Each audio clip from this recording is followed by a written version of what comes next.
Pour un rappel au règlement. Merci Madame la Présidente, au titre de l'article 100 sur la bonne tenue de nos débats, mais aussi sur la bonne information du Parlement.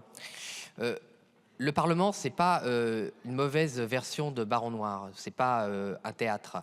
Moi, ce qui m'inquiète depuis le début de nos débats, c'est j'ai l'impression qu'à part le ministre, il n'y a pas de représentant ici de gouvernement, qu'il n'y a pas de soutien du gouvernement. On n'a jamais vu. Ridicule. Ridicule, pas au niveau, aucun intérêt.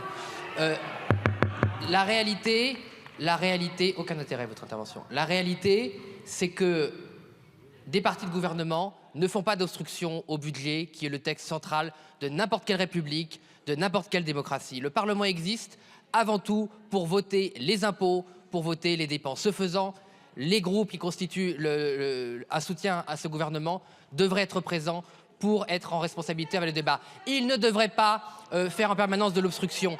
Ils ne devraient pas déposer un nombre considérable d'amendements qui voudraient dire qu'ils ne sont pas d'accord avec le projet du gouvernement. Donc nous sommes en fait baladés par un pouvoir qui n'existe plus. Nous sommes baladés par des personnes de mauvaise foi qui font croire qu'ils veulent négocier, ils ne négocient rien, qui veulent croire qu'ils veulent parlementer, ils ne parlementent rien, et qui exposent notre pays à de graves difficultés. Parce qu'on ne peut pas imposer à la France 20 à 40 milliards d'impôts supplémentaires sur un malentendu. On ne peut pas imposer à la France 10, 15, 20 milliards de baisse de dépenses sur un malentendu.